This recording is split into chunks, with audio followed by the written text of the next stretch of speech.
SUNSPARKS versus TODAK here. And of course, SUNSPARKS on the blue side versus TODAK on the red. Now, we've already talked about a lot of all these picks. Now, let's get towards that Lunox pick, because from what I remembered, we're seeing a lot of great work from all these players that picked up the Lunox. But wow, what do we have in the side of the river here? Is Nenas Chiku already soaking a little bit more damage coming from Felicia as well as the JP, but they are not letting them getting anywhere close to proxying the wave. This is such a bad trade because overall, like Chiku, he got chunked out really hard, forcing out the rejuvenate from Nenas to kind of keep him at a healthy amount. They're gonna get the cooldowns.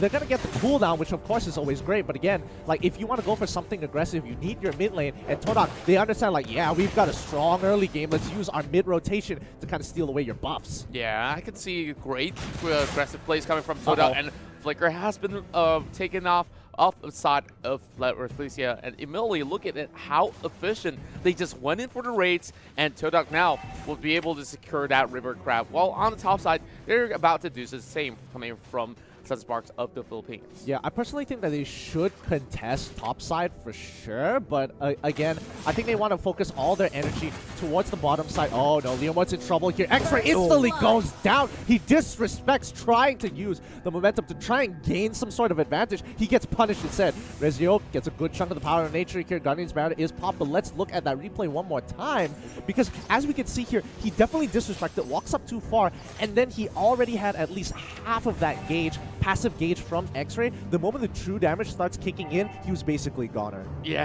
and look at how much damage that they just put out in that split second of time with Kill VJ, as well as the Renzio going in, and here comes E1 flickering off to the fight, but it will be Renzio going for the chase, and Fuzaken will seal the deal, and that's 2-0 for the side of SUNSPARKS. Yep, and TODAK giving another kill over JP, taking quite a bit of damage, but at least he's able to pull backwards. Wait, hold on! He takes a full hit of Rondo. That last touch, the crit was able to pick him off. Oh my, and they did not expect that sort of damage output coming from Chiku all too early of the game. Now Lolita, of course, a little bit way too late. Mount Moon's going to receive a little bit of that tickle as E1 has arrived to the scene, and E1 is just, of course, not trying to overextend. While Rafflesia, once again, right under the tower. What can Rafflesia do to keep themselves safe? Oh, hold up. Look at the rotations. Look at the rotations, because SUNSPARKS wants to collapse onto mid lane. Do they notice? TODAK don't know. Rafflesia goes down, but Chiku might be in trouble here. He has to pull back as the rest of the team pulls it. Glorious Path is already not down, but Fukusen isn't going to let them escape. Hurricane Dance right on top of them. Nenas is in trouble. He has no support from the team, but TODAK, they're willing to sacrifice 2 members and hopefully get Turtle off of this. They are rushing it down with the Meteor Shower to net themselves some gold after that heavy loss in the bot lane. Like from the corners of the tower, and they did not see this one coming. Look at Nenas, he's already all taken off a back seat, and Nenas could only run the opposite direction, and that was definitely a great flank. TODAK managed to secure that turtle over the top side, and now things are looking pretty good for the side of SUNSPARKS here with about 1k of a goal lead. Yeah, and it was great job by Fukusen because he managed to get, cut them off. Ooh, good play. JP's in trouble. He's in so a little more damage. The wild charge comes through, clips JP. JP is not having a good time, but SUNSPARKS, remember, they're still ahead in gold. They're still in it to win it. Wow, they're hammering each other on so early in the morning, and now look at it. It's less than 4 minutes of the game, and we're already getting 7 kills in total, while Fuzaken's just trying to secure this. Well, I'll just take it back. He didn't have to secure it. They were close to securing it, but once you see like the rest of the team of TODAK start moving into the jungle, you have to really question how many members are committing. Oh, Meteor Shower here. Ooh, takes away the buff. Nobody has retribution to steal it away. Wow, I really like how Moon just easily take that one off without even needing to look what's inside the brush, and now X-Ray's in trouble. He's going to be flanked by all 3 members again, but here comes Fuzaken, pinned by the corner of the wall. But X-Ray's going to be pretty well alive. Great Purify here. They're going to dive the mid lane here as the rest of the team starts pulling through. That's Sonata forcing out the flicker from JP. He is not going to go down this time round as the rest of the team pulls back up. They don't have a wave. Rafflesia finishes off that siege turret. The rest of the team of SUNSPARKS is trying to collapse on them. TODAK will not get that side flank this time. I just love how these teams are not even giving each other any rest at all. Every time where they actually get one pick off, the other team will be actually doing some objectives or even trying to crush down some towers. And now that we're seeing that turtle spawning in towards the river here, we're looking at members of TODAK trying to secure it, whilst Fuziken's just trying to chase off E1. Well, I'm looking at TODAK here, who is hiding behind the shadows here, just waiting for SUNSPARKS to strike. Yeah, they can't start. They would like to start it. However, Leomord, he still has to clear up that top side, and I think they just want to stall here. They're just kind of, you know, waiting it out, seeing how SUNSPARKS kind of reacts to this, because Leomord will move at any point in time. Bottom lane, Xborg is taking quite a bit of damage. Last Insanity, he pulls it out.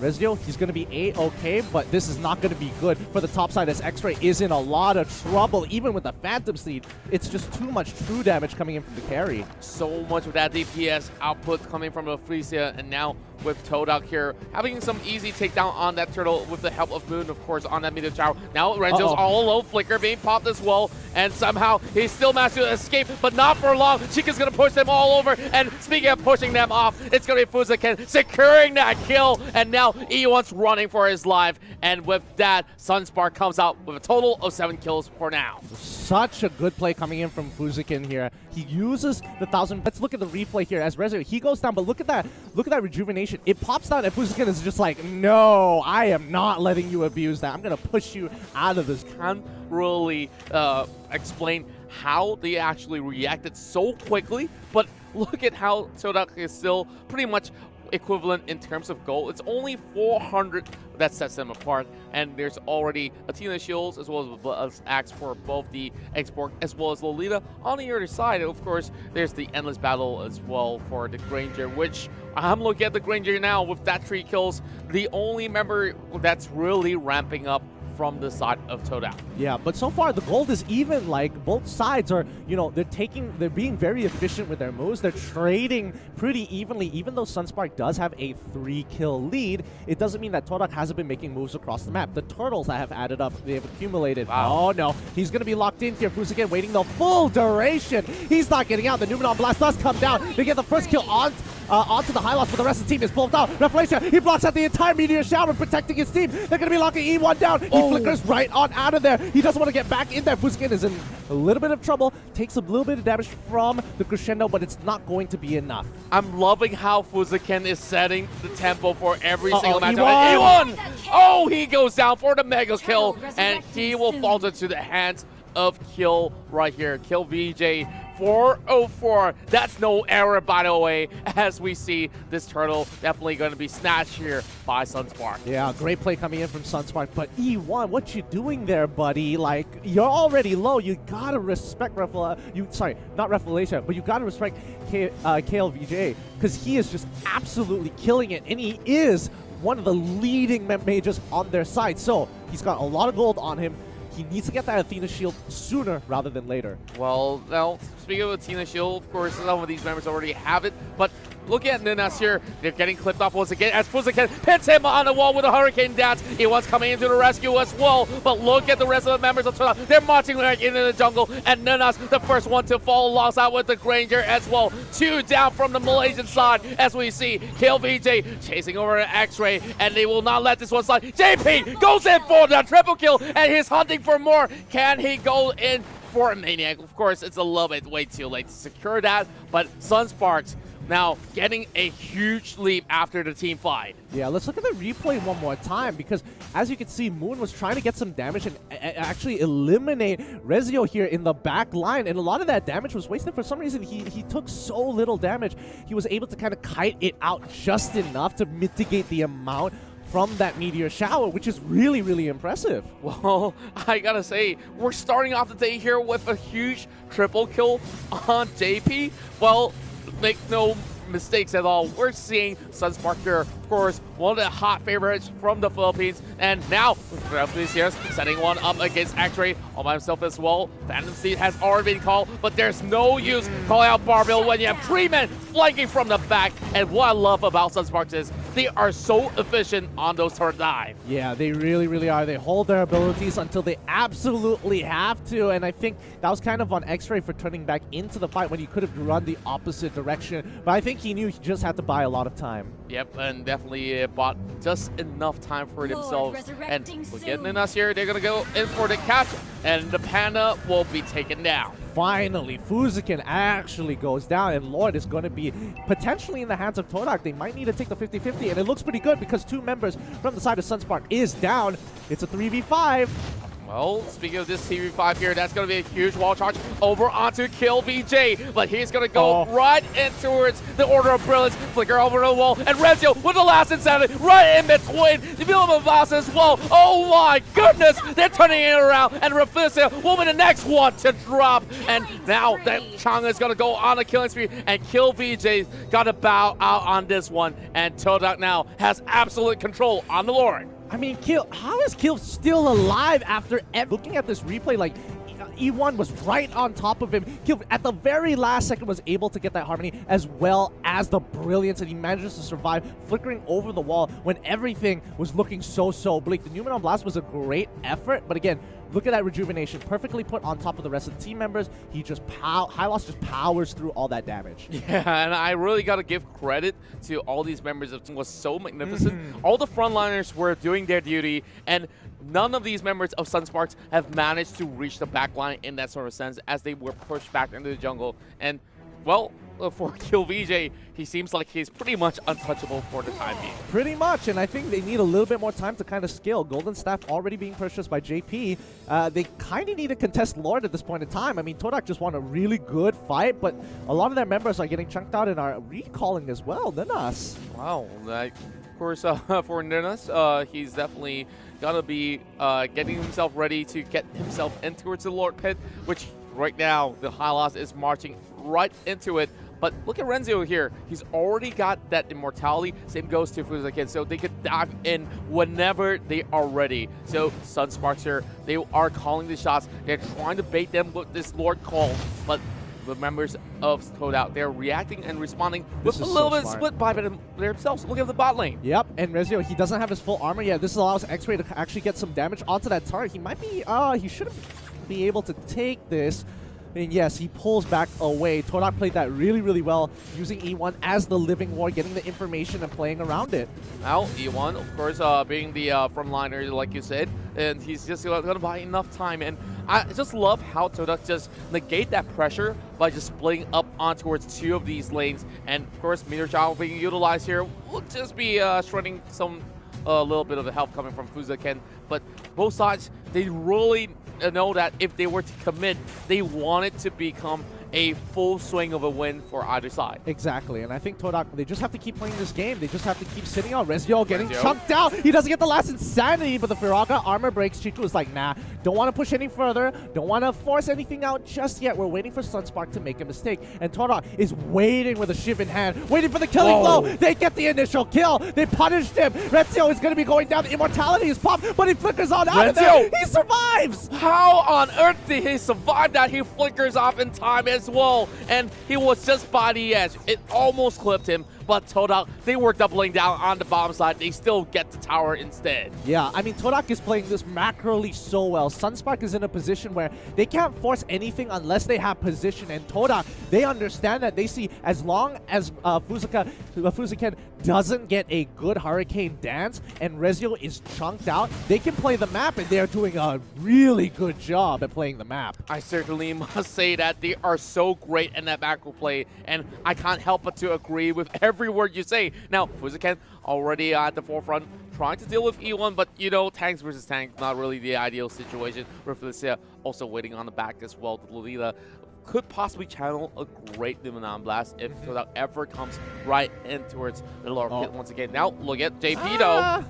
I mean, JP is going to get chunked out, but I think E1 should be okay here. I don't think JP is, you know, absolutely unstoppable just yet. Chang'e is right behind her, so they don't have to worry. But, you know, on the bottom side of the map, they're, like, trying to make sure they keep control over the waves. And as long as TODAK keep playing this rotational game, I think they might be able to get out of this. Ninas takes a little bit of damage, but he's not the priority target. Yeah, and speaking of which, you can see gold has already been evened up by the side of TODAK. And there was not really that sort of a gap in between other than the mid-game itself. Now, look at Chiku as well as these members of TODAK. They are on the back front, and Fuziken trying to run for his life. Rezio going for last inside of the pops the L right in front of the members of TODAK, and once again, they're getting caught out, and Xborg will be the first one to fall. X-Ray on the hunt, that's going to nail them to the wall, and JP gets himself safe, but E1's trying to hold them all the back, and now it's time for the Lord, and Chico's already taking it down. Yeah, they called them off. TODAK is just like, retreat, boys. We don't replay one more time.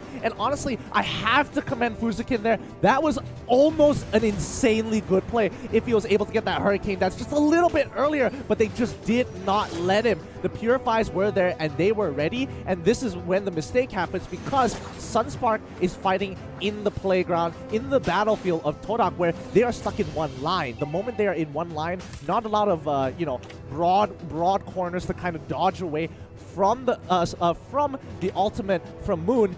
They are just in a straight firing line. Yeah, that's definitely one thing that they really got to watch out for, and none of these members from the side of SUNSPARKS have been able to reach anywhere close to Moon either. So fighting inside the jungle, definitely not the ideal situation for SUNSPARKS, but look at them go. They're going to go in for another catch, and they might just be able to get that kill over on the Nunes, but here comes X-Ray though. X-Ray as well, being chunked down low. Oh my God. No, there comes the last, and double kill headed towards the side of JP as well, and SS says that's enough for a day as they have to stop the Lord from marching towards the bottom side, which means TODAK is trying to clear up mid lane and open things up by taking out a tower, but there's not enough time for them to even get anywhere close. Refalacia single-handedly won SUNSPARK that fight and netted them, stopped that Lord push, all because he put up his shield at the right time. That Guardian's Bulwark just so good. Blocks the entire crescendo, blocks the entire meteor shower.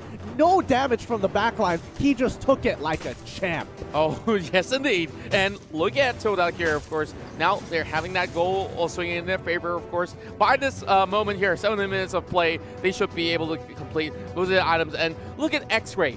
He's really not that sort of a player that's all about that KDA. Although he's 0-5, he's still having quite a little bit of that impact where he's in charge of pulling members of SUNSPARKS all across, just distracting them, trying to bait and switch, trying to secure all that sort of macro play that they've been pulling off for the entirety of this matchup. Oh, Rezio's in trouble. Last Insanity over the wall, trying to hop on over into safety, but he might be in trouble because Chiku is not going to let him get away. The crescendo comes through, but Rezio's one hit away. The immortality is popped. Glorious Pathway is put down. They might need to use the rejuvenation. E1 is taking a lot of damage, but again, rejuvenation is put already down, but Fuziken is not going to let them play the game. Flicker coming in from E1, well played, but he still goes down. The passive from Carry takes him at the very end. Ooh, Golden Staff. Beautiful item. Look at how chaotic that sort of team fight was, and it's only one casualty. And they are playing with such clinical finishes that they are not trying to make any sort of mistakes at all. But E1, of course,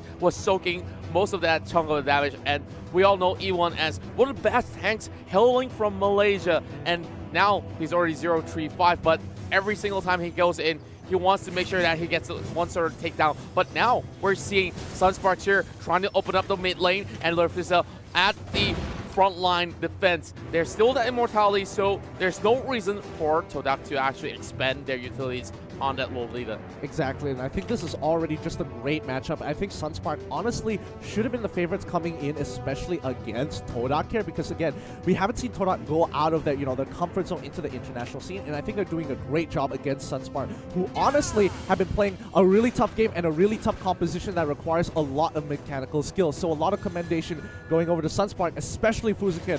It's really dependent on their tanks right now. Like, SUNSPARK is solely dependent on their tanks to set up the fight. And not only the tanks, the carries have to do their duty. Well, of course, speaking of carry, we're seeing JP here with 7 kills already, and for Kill, he's been performing since the start of the game. So these are the two guys they really have to catch out. Yeah, that is so true. Oh, that's now actually being popped too. Oh, they get the catch. The immortality being popped on the Fuziken. He can use the 1000-pounder. He's gonna be safe, but they finally break that immortality. They have to wait for their cooldowns, hold their ground, clear the waves, and maybe look for a fight. But again, SUNSPARK, they know, they're like, all right, let's pull back a little bit, take our time with this. They don't have our ultimates. Maybe we can set up a fight. Felicia in trouble. Rezio already with a flame strike. He's already popped up to get some momentum to move backwards. Chico is taking quite a bit of damage, but they're not going to push through. Meteor Shower using to clear the waves. Kale taking a little bit of damage, but it's not going to be enough. Numenon Blast, is he going to flicker? Yes, he does. He gets the catch onto the initial target. Hylos is going to go down. Rejuvenate is already there. The Guardian's Bulwark has been popped up, but it's not going to be enough. Well, definitely not going to be having all too much of a business here from TODAK as they've already lost out Ninas. And now SUNSPARKS calling out the Lord, and this is going to be the second Lord of the game. And can there be any reaction at all from TODAK? They're opting for a split push. They're marching down to the top side as well as the mid lane. And they say, you can have the Lord all you want, but I'm going to take down your base. But the side of SUNSPARKS here, they got to either recall or find a way to fight back. TODAK now did not have enough time to get anywhere close to that tower. Renzio though getting a little damage, being chunked out, and that will be the Akai taking off the Granger, and now losing Chiku is definitely a big blow to TODAK. Yeah, I think dying now might have been a big mistake here, because now Chiku, one of the core members, has a 40-second plus death timer, and Lord, by the time he comes back to life, Lord is already knocking on that inhibitor. Look at the graph. What does it tell you? The members of SUNSPARKS are turning things around by breaking the silence, taking down the Lord, taking down one member off the side of TODAK. With that sort of pickoff here, they managed to set things up so perfectly. Phantom Steed has already been called out, but to no sort of opportunities for him to even react. Now, Malefic Raw on the hands of Chiku, definitely giving a little bit more burstiness, hitting in towards the hands of the Granger, but to the side of SUNSPARKS, they're waiting for a mistake. They're waiting for the Lord to come right in. Fuzaken going in, pinning down two members of the wall, and that Hurricane Dash was so pivotal. No blast to stack upon it as well. Double kill for JP as they manage to crash right in. Now they're looking to secure game one in the hands of the Philippines, and SUNSPARKS here are doing what they please, and they are going in for this finishing blow. And now TODAK is on the back foot, and SUNSPARKS takes game one. Oh my goodness, Fuzaken is actually insane.